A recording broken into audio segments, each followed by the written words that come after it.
Before we get started, investment involves risk. Past performance is no guarantee of future results.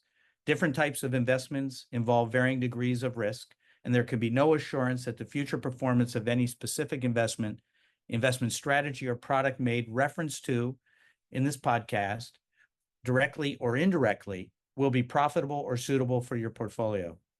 Diversification and asset allocation do not ensure a profit or a guarantee against loss due to various factors, including changing market conditions. The content of today's discussion may no longer be relevant, and current opinions and positions may change. Moreover, you should not assume that any discussion or information contained herein serves as a receipt of or substitute for personalized investment advice from CMG or any of its related entities, or from any other investment professional. To the extent that you have any questions regarding today's podcast, I encourage you to consult with your professional advisor. You can find additional disclosures in the show notes. Thanks for listening. Let's go.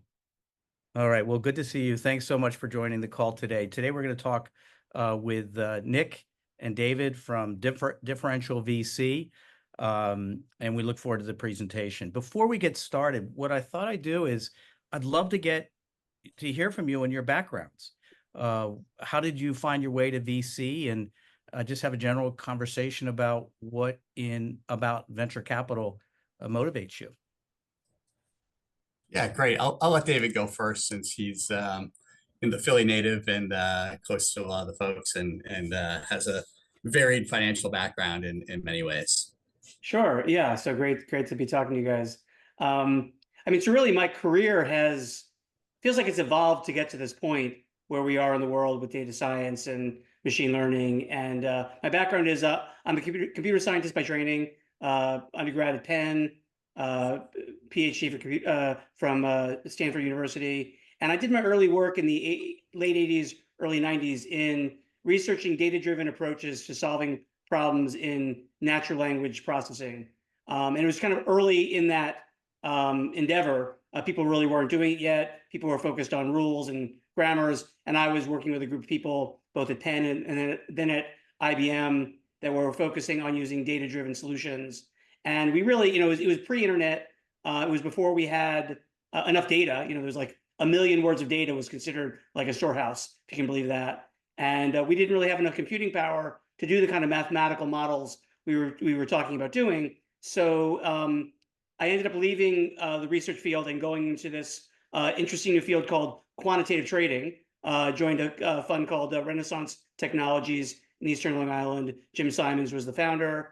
And we brought, a bunch of us from IBM brought computer science engineering to a firm that had really bright mathematicians and people with great mathematical chops, but didn't really understand how to build complex software systems. And so I spent the next really 20 years of my career focused on building software systems that supported data science, deployed data science in the real world.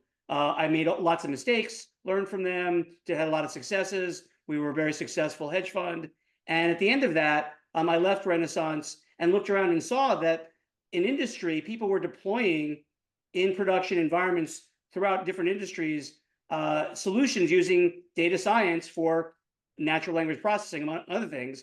And I was uniquely well equipped to understand the solutions people were deploying, understanding what was wrong with them, because I've been working in the field for so many decades.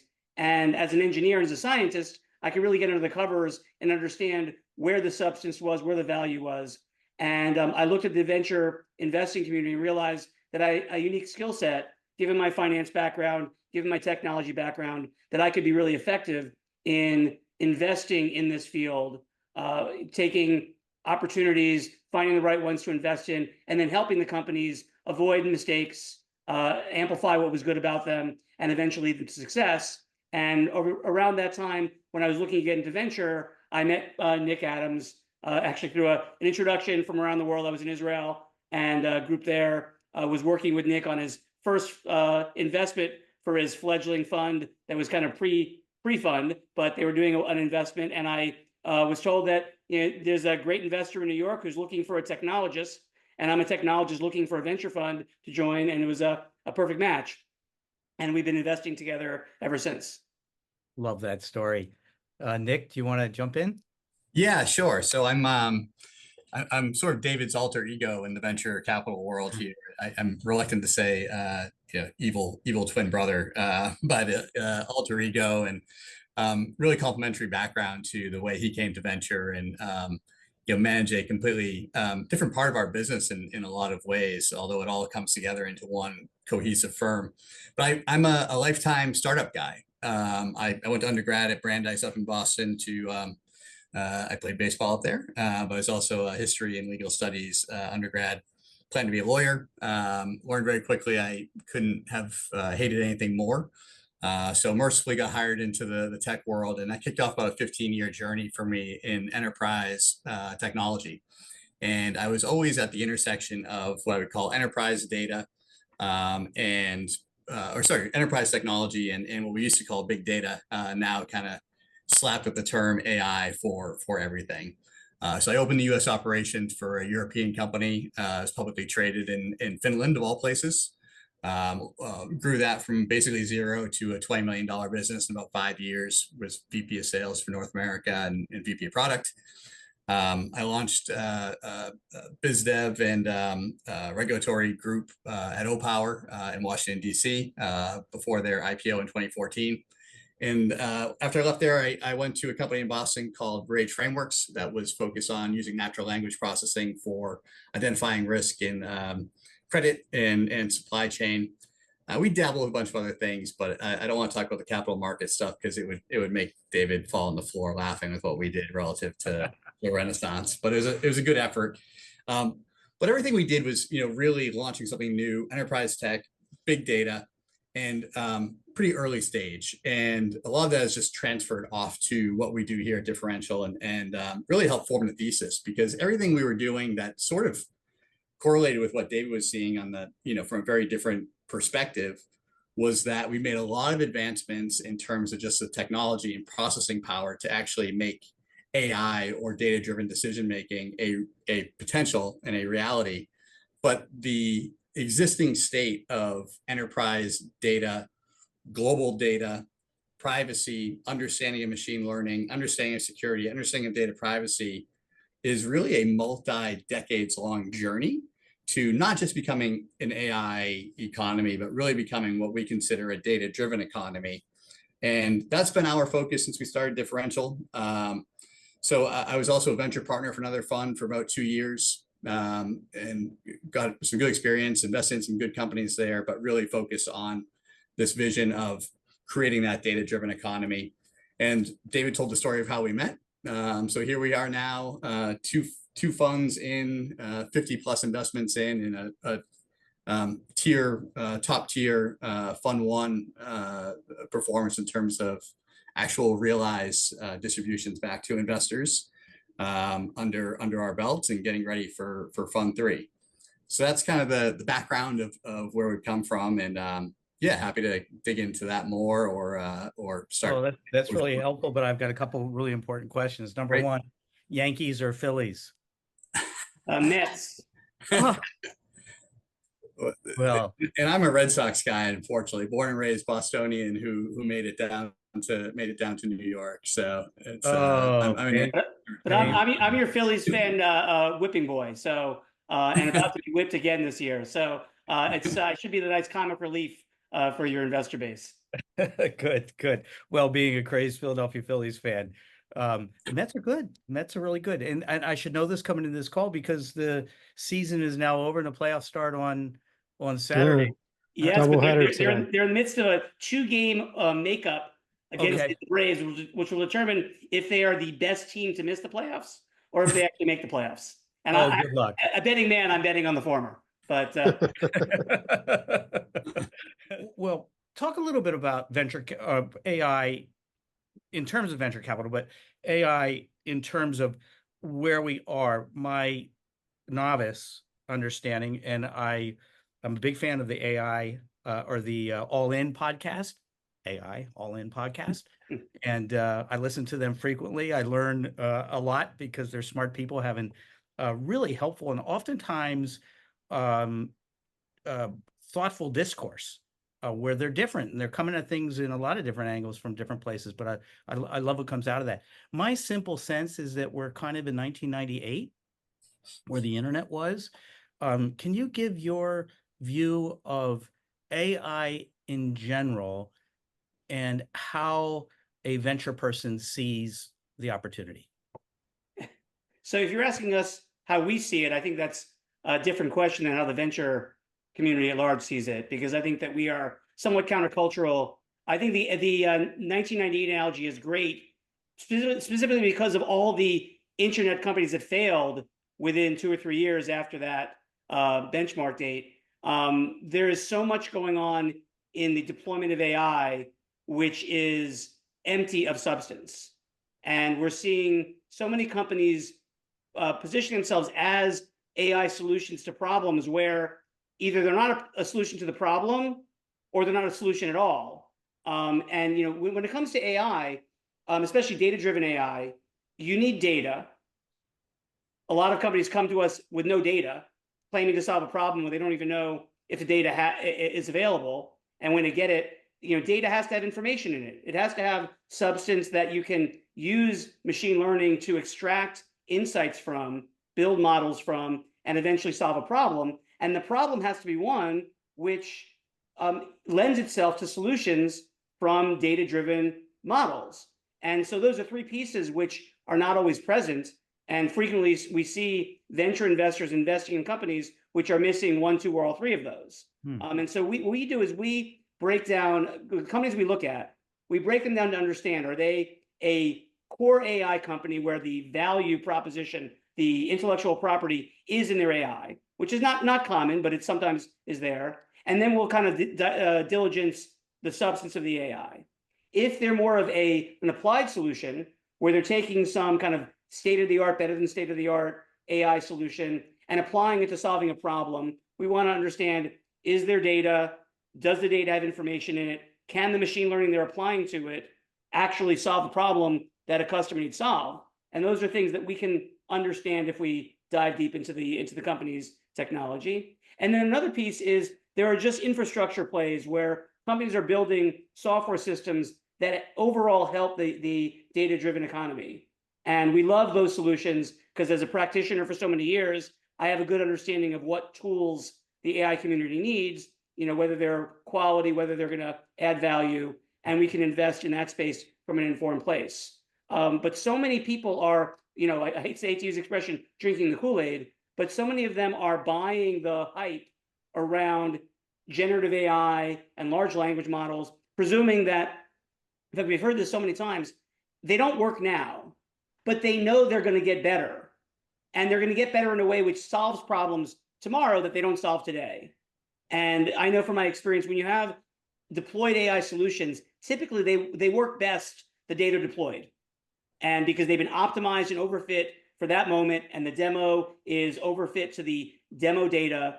And from that point on in the real world is always more complicated and messy than the past is. And so inevitably, these systems that perform well day one end up performing less well in the future. And no amount of modification and refitting is going to get them to work better in the future. It's just going to make them work better in the recent past, as the present becomes the past. And so, I think that we are in a good position to avoid the shiny objects that a lot of people are throwing money at, and we're going to make sound investments that are not going to be dying in the internet boom, in the internet bust of 2020. They're going to survive into of 2000 and continue on through the internet age. And so we have a big data AI age that's going forward the next decade or 2 or 5. And we're going to find the companies that are going to survive the bust and make it through and shine in the years to come. I remember all the .com bowl game sponsors. Everything had a .com after it around 2000, and the money they were throwing after out there to get after that. Yep. So what about things like customer service agents? And what about AI being able to really learn itself, reprogram moving forward? and displacing, I guess what I'm after is, how smart does this get?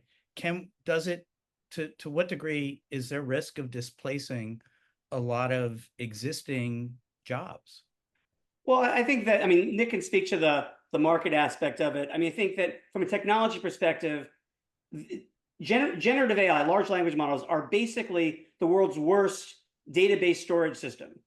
It basically stores its training data dozens of times over in different contexts, doing some kind of pattern recognition and some kind of abstraction. But basically, if the interactions you're looking for aren't in the training data, they're not going to go across well in reality. So the extent to which that there's a lot of fluid communication in English in the training data for large language models, and the extent to which the pattern matching can find creative ways of restating things that are there, it will do well reacting in a customer service environment. What it won't have is the ability to react to the subtlety and substance of a situation. So you'll end up with the frustrations people typically have with, maybe non-domain experts in customer service, perhaps Right. people, who aren't really involved in the company, but are kind of outsourced, who don't really understand the nuance of a company interaction. You'll have a similar sense of frustration with AI chatbots who are doing customer service. The same way that companies use outsourced customer service in a frustrating way for customers, I'm sure people will adopt these inadequate chatbots for customer service as well, because they want to save money. They don't really care much about customer service, but they're not going to be as effective as even a moderately intelligent person who knows about the domain. And they also won't be able to react to the subtleties of customer interactions. So the more important you are, the more you're concerned about customer satisfaction, the less effective these AI chatbots are going to be. And you mentioned a buzzword, which I'm really concerned about, which is about learning or understanding. Yeah. The AI does not understand anything. These large language models are basically looking at inputs, they call them prompts, and they're generating the most likely sequence of words, and really, I mean sequence of words, that it projects is a good response to that prompt. So it's not learning anything. The learning was done in the massive training from the training set, which contains, books and literature and websites and Wikipedia pages. It's got like everything under the sun, and it memorizes all of it to a large degree. And so the extent to which, if what you're asking is frequently occurring in the data that it's trained on, it will come up with a fluid and accurate response. But it's not understanding it. It's just regurgitating in a creative way things it's been trained on. And I think if you understand that, you can start imagining which problems it will solve well and which ones it'll struggle to solve and probably solve poorly. Okay, give me some well examples. Anything where there's no correct answer, but where the customer interacting with the AI is just looking for information it doesn't know. And as long as the information is frequently accurately represented in the training data, it will probably get a good response. Or if the customer doesn't really need to know the right answer, just needs to be kind of humored, which is the case in a lot of these chatbot situations where you're just having people, they're looking for a fluid way of getting information. And so the chatbot takes a database and can take it from being an unpleasant to read, matrix, and then put it into some human language, which will represent the data just in a conversational style. And it doesn't matter what the words are that comes out, as long as the data passes through to the customer, the conversation piece of it doesn't really matter. The personality, the word choice, anything where the answer doesn't really matter, that the AI is providing, it will do well on. The places where it's going to have problems, and actually another example is code generation. Code generation is a great place for generative AI because for the last 30 or 40 years, programmers have been generously contributing really high quality code for free to the world, supposedly guarded with licensing agreements. But once the AI trains it, it basically throws away the licenses and just is able to then, in a probably should be illegal way, but currently not illegal way, it just uses the information from that code. And instead of someone having to look for a library that is constrained by licenses and using the code in their program, they can ask generative AI to create a program. Again, because it's in the training data, it will probably do a good job of producing accurate code or nearly accurate code to solve a lot of problems if those problems have been solved in the libraries it was trained on, but it will be unencumbered by the legal restrictions from the source code. Yeah, wow. That's a lot. Nick, anything to jump in on? I think David kind of nailed it. I would say, our focus has been, our thesis has been that generative AI is not the holy grail, cure-all solution to AI and implementing automation into any process. We think it is an outstanding filler in some areas, kind of connecting the dots between other systems and other kind of what we consider kind of traditional homegrown AI platforms. We think it's very good as a baseline tool for in our world doing things like initial, low-level investment analyst research, which is great, gives us some good areas to look for and potentially spend more time and superpowers our analysts to some extent.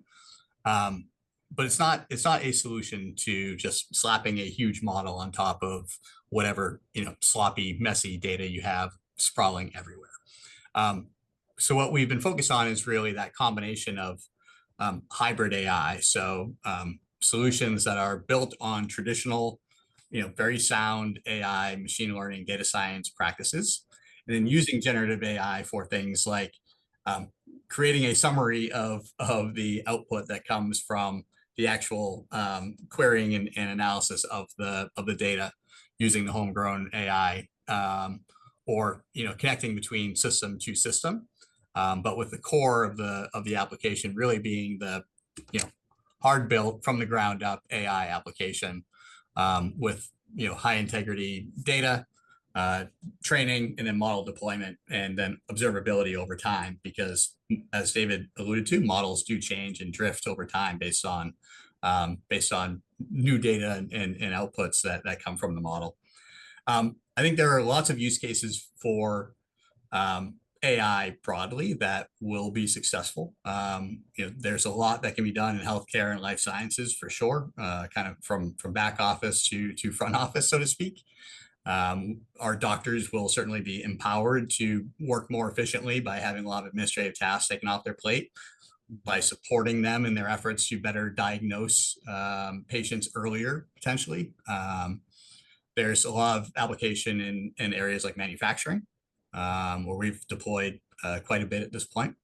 Definitely financial services, customer success, as you mentioned, I think is a ripe one for supporting the call center analysts and other customer support folks that are there, especially by analyzing very broad sets of call and call center data to find patterns that may not be otherwise identifiable by just the human eye, and maybe not in the speed that an AI application can perform it in.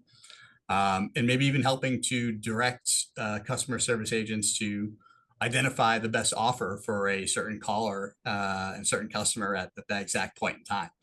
These are real applications we've seen deployed, but not successfully using just generative AI. That's sort of your crappy chatbot that I think everybody's a little fed up with. But really hard machine learning can help with one of the things that I just described. Could you take us through start to finish? Of course, a lot of ideas are coming by your desks every day. Something kind of how, you don't have to go into names, but how you discovered a particular opportunity, what the process was to where you are, and at what point did you get excited about it, or to get it to a place where it's an investment in your portfolio? Yeah, sure. So I'll speak a little bit broadly on the how we found it part, because we have sort of some general paths of how things come in, but they're very consistent. We see over 5,000 deals a year, right? So we have to be very targeted. We make basically 10 new investments each year. So the success rate of companies getting through our process is quite low. We have an inbound deal flow process and outbound process. Inbound, we get referrals from our LPs who are in the industry, from angel investors, from other VCs we work with, and from founders for the most part that either we're invested in and they're very close with the founder community of others looking to raise money and starting a company. Or even sometimes founders that we didn't invest in, but we just had a good experience with. They weren't the right fit for some reason, but they still saw value in us and thought we could be a good fit for another founder. We get very high quality deal flow from there. We also have an outbound engine we use where we have a combination of using off-the-shelf tools that we've fine-tuned the models for and the data sets for to go out and proactively source opportunities of emerging new founders and startups that fit our criteria that we want to speak to. And somebody on our team then does the outreach to them looking to set up an introductory. This is where AI can help you. This is where AI can definitely help us. We've frankly, rebuilt our team around more of that outbound process and a more targeted approach as opposed to the typical VC, networking, coffee chat, gossip, trying to find deals that are out there. We still have both, but definitely becoming more and more data driven. Typically what happens is, we have 4, let's call it investment themes that we focus on, ranging from kind of the more business oriented to the more technical oriented as a starting point. And we've basically divided our themes up into ownership between David and I, and then our team below us as to, the short version of putting this, if it comes in more with a business lens, it usually comes in more through my side of the business, and I'll take the first call along with our team. And we'll, assuming it kind of meets the sniff test of what we're looking for in terms of market and founder and product and strategy, then we'll kick it to a technical meeting with David and our technical team to do a deeper dive to make sure that the engineering, the data science, the approach that they're taking is sound, buttoned up, is scalable from a technology perspective. Because in this case, David said sometimes the AI is the genius of the AI is the importance of what we're investing in. Usually in these scenarios, AI is not the AI genius is not the importance of what we're investing in. It's more the business value. What the AI and engineering has to be perfectly sound and scalable and built on the right principles, so it doesn't break over time. But the good news is I don't have to be that technical, and because I've got a guy who's pretty good at that. The second path in is, as you might imagine, through the much more technical path where the AI, the engineering, the brilliance of the founders is really the value proposition that we're investing in. David usually does a first and sometimes even a second pass on those. And then it comes to the business side, generally me and my part of the organization, where we really stress test the market and we think about, the commercialization strategy for that business, because it's very hard in the deeper technology to go to market, because the appeal of those solutions is that once you do find product market fit, the world is your oyster. You can usually sell to pretty much anybody within reason, within exception, because they'll have a need for this kind of deeper tech solution. The hardest part is finding those initial use cases within your, let's call it 2 to 3 years of seed funding, where you find initial traction with not too much friction on the customer side, of customers who are willing to pay you. And we can get to that point very soon, so we can build out proof points there and start expanding to the next ones as fast as possible to go out and raise a Series A and beyond to really start scaling it into a mass market. So usually once we get through those 2 parts of the business, we do a lot of work in the background. We do reference checks. We do industry expert calls. We have a number of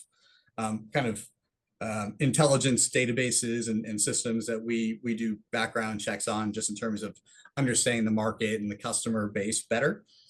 Usually then it goes into an investment committee meeting, which is the full team, and we make a go, no-go decision from there, which requires unanimous decision by both David and I at that point. And just zooming in on something that Nick said, early on in our Fund 1 and beginning of Fund 2, one of the issues we had was that even when we found technology market fit. The customers didn't understand our solutions and didn't understand why they needed them, because there was just, in some industries, there were just disconnects, lack of understanding of what AI was and why they needed it. The Gen AI boom with OpenAI launching this API and all the glitz and flash around it, I think was absent of a lot of substance. But what it did was it forced every level of management to learn what AI was, to understand it, and then at the highest levels of management, make a mandate that the lower levels had to adopt AI, not really knowing what that looked like, and not really understanding that most of the products of generative AI don't work or aren't out yet.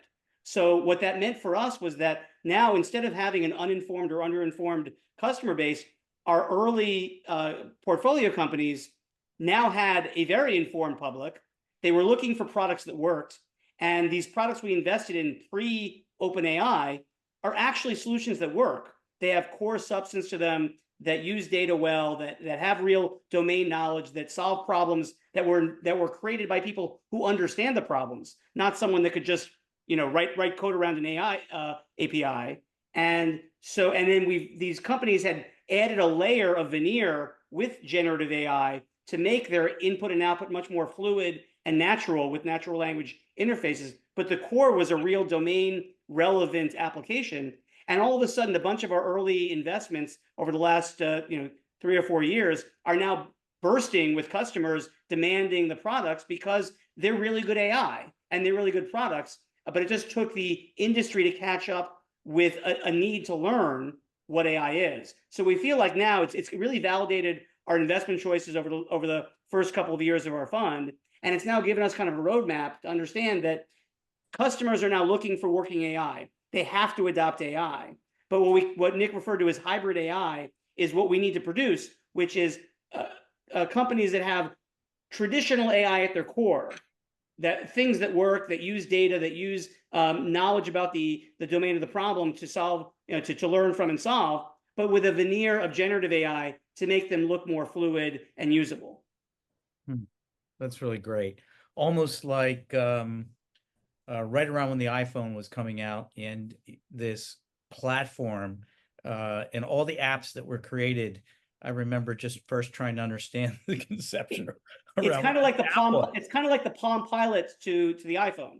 And the Palm Pilot had the core functionality that the iPhone had, but it was all but unusable by the rank and file population. Yeah. And it took Steve Jobs, and Johnny Ives to create a really usable veneer on top of that computational engine that was at the core of both the iPhone and the Palm Pilot. Thanks. That's really great. Give us an example of one of the companies you're excited about. You don't have to go into names, but what do they do? Who's the customer? What do they do? Yeah, so a company we're really excited about is a company called Personal AI, which I'm sorry to use the name, but it's a really exciting company because it started before the Gen AI boom, but it was based on the idea that you could train what have now been called large language models, but they call them personal language models, which are trained on your personal data, not on the internet and Wikipedia, but actually trained on your social media posts, your email, documents you create, your blog, your podcasts, your YouTube videos, and they can create a language model that becomes like an AI, a clone of yourself that people can interact with as though they're interacting with you. And the idea around this was originally having like a personal twin for social interactions. But the real business use case is that you can replicate productive employees, either people who are repositories of critical knowledge or your best salespeople, your best customer service people, and you can create an interface to interact with the outside world that can amplify the efficiency and the availability of some of your best employees, so that you're not going to do the truly intelligent work. That's going to be reserved to the human. But if you need someone to respond to information requests from your email, from your calendar, from your repository of knowledge, let's say you've got a scientist in your company who is just the world's expert on some area and has published, dozens of papers and written up internal notes and has a lot of, knowledge inside a company, you could create an AI based trained on that person's knowledge base. And then people inside the company, junior employees, could query the AI of that senior scientist and get answers from their domain knowledge without bothering that person or interfering with the workflow of that person. So this is a product that is based on pre-generative AI products. It's not an API solution. They've written their own code. They have their own models, but it's being trained on personal data, but it's based on data privacy. The data that's stored in it can't even be retrieved by the company. Only the owner of the company can retrieve it. It's based on blockchain technology and encryption. So it's really like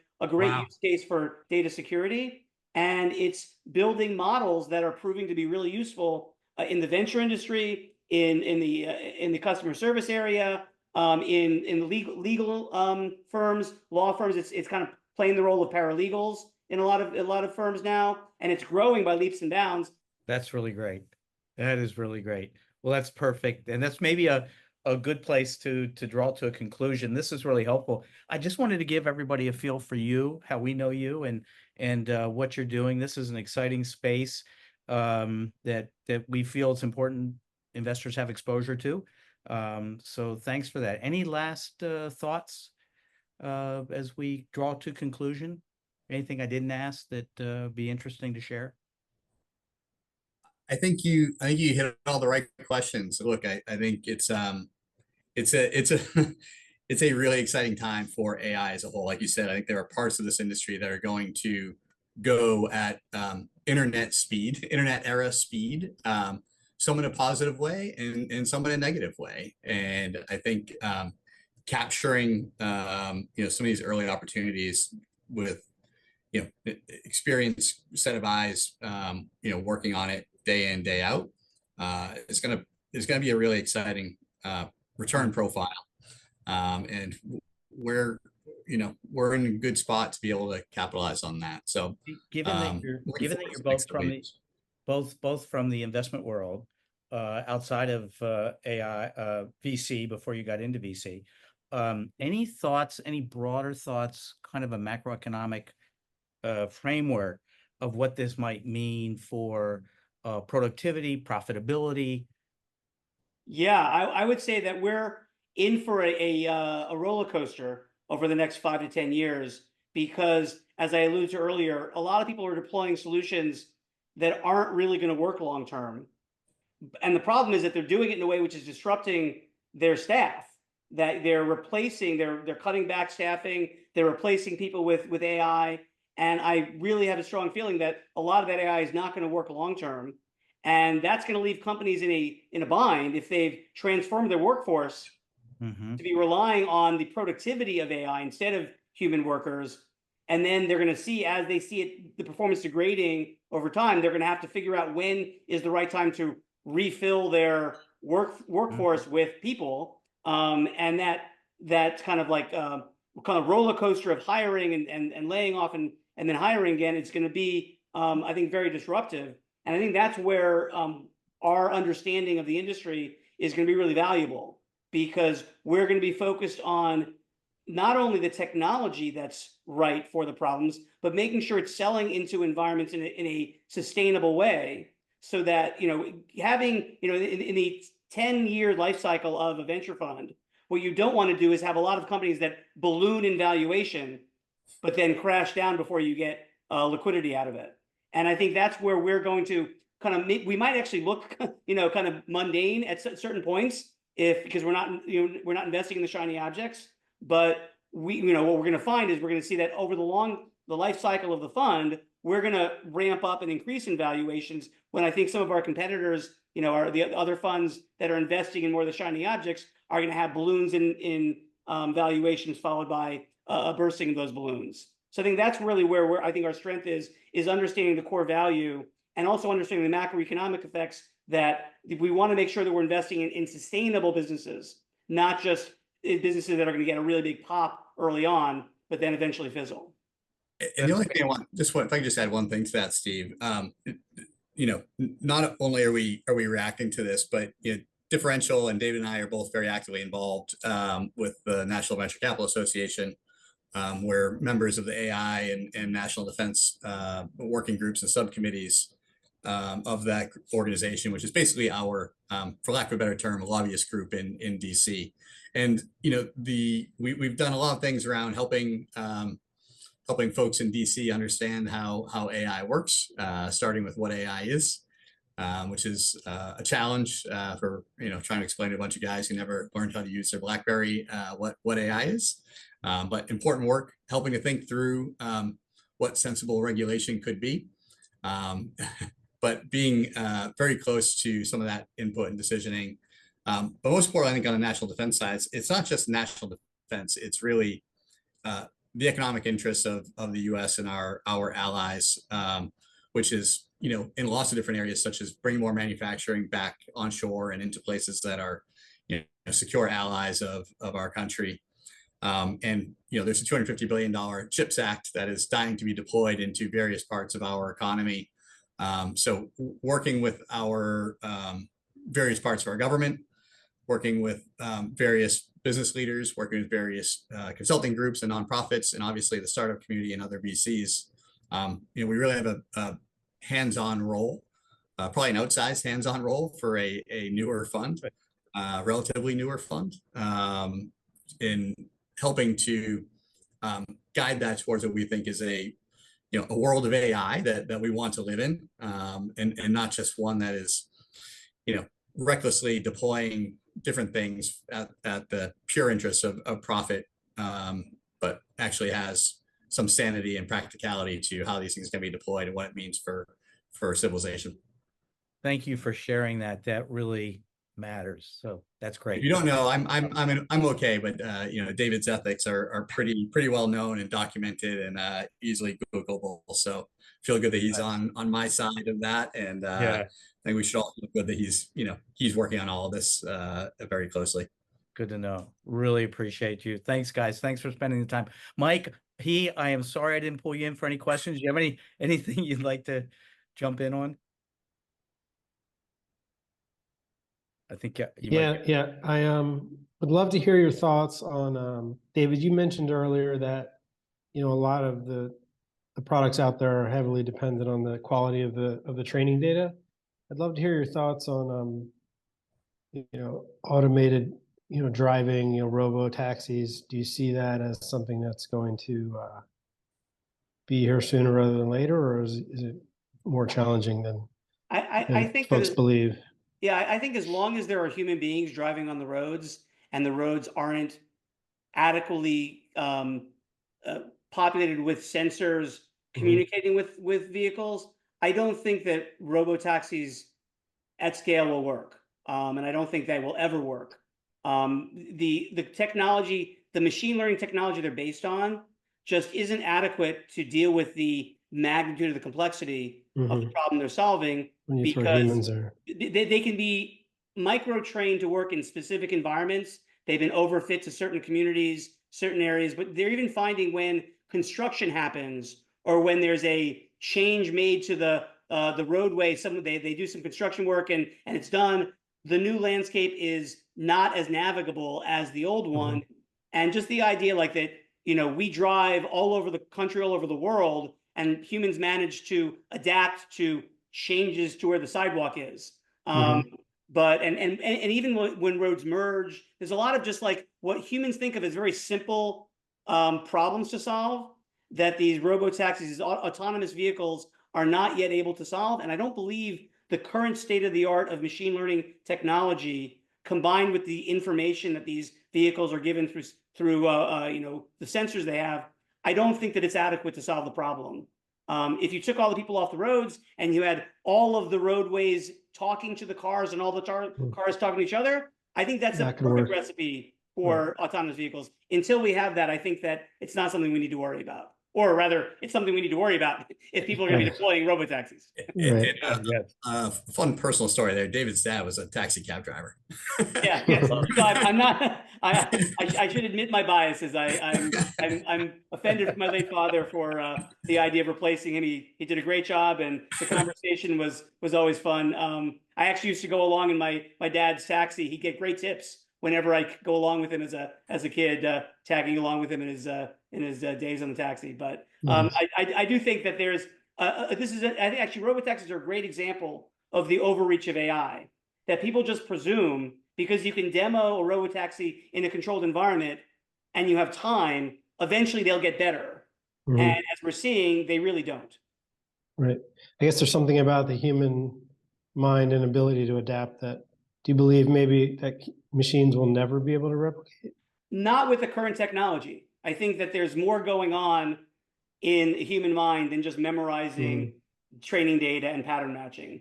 I don't know what it is. I'm not a that's not my area of expertise, but I think that it's kind of like if you took a computer, like a box of a computer, and you like replicated the metal veneer of it. That doesn't make for a working computer. Right. There's stuff inside that's hidden from public view that's actually the brains of the operation. I think when we think about our heads, even going inside and looking at the neurons and all the interconnections and tracking the physics of the interactions of the brain, that alone I think is not enough to capture what's actually going on in human understanding. And I think that's where we're limited just by replicating the physicality of it. We're not actually capturing the full processing capacity. Fantastic. Fantastic. Thank you. That's a perfect place to draw the conclusion, and so enjoyed the call. Thanks for sharing your insights with us, and looking forward to working with you for a very long time. Thanks a lot. Good to have good. Thanks, guys. Thank you, guys. Appreciate it.